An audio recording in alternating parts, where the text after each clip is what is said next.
बिस्मिल्लाहिर्रहमानिर्रहीम।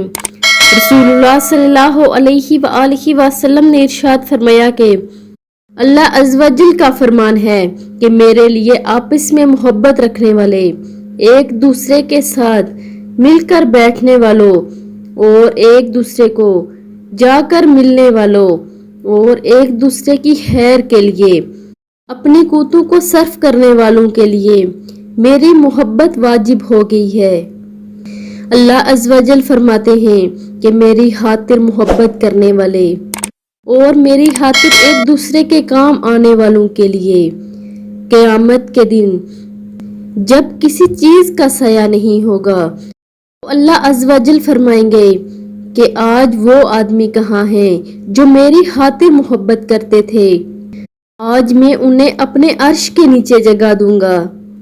इसीलिए अल्लाह ताला की खातिर आप लोग भी एक दूसरे से मोहब्बत रखें और एक दूसरे के काम आए। अल्लाह रब्बुल इज़्ज़त हमें अमल करने की तौफीक अता फरमाए। आमीन सुम्मा आमीन।